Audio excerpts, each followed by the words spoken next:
Hello mga ka-fresh, let's do the unboxing of this ube boba, di ba?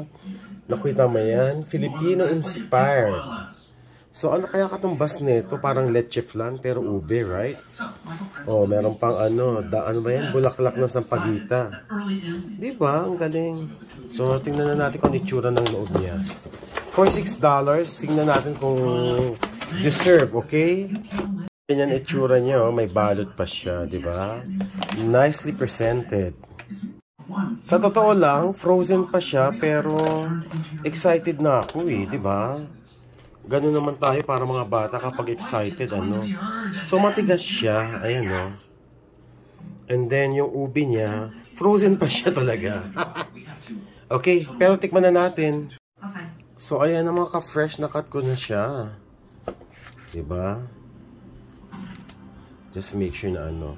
Ang mahirap nito is, di katulad sa Pilipinas, ang dami nyo mag-share. Alam mo ba na ako lang kakain lahat niyan? Diyos ko po. So, sa totoo lang, hindi ko lahat mauubos yan. Yung iba matatapon na yan. But, I'll try to eat as much as I can. Pero sa tingin ko, hindi ko kaya lahat. Yan ang itsura niya. Diba? So, ayan na, mga fresh. Nahiwa ko na siya and let's try it. Yeah, tigas pa siya dahil frozen nga, but I don't care.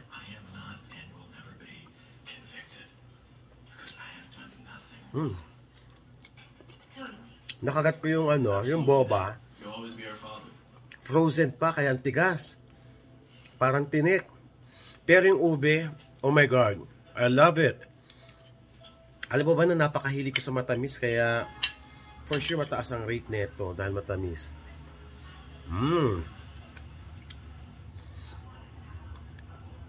Ang sarap ng ube in fairness, okay? So 1 to 10, I'll give this an 8.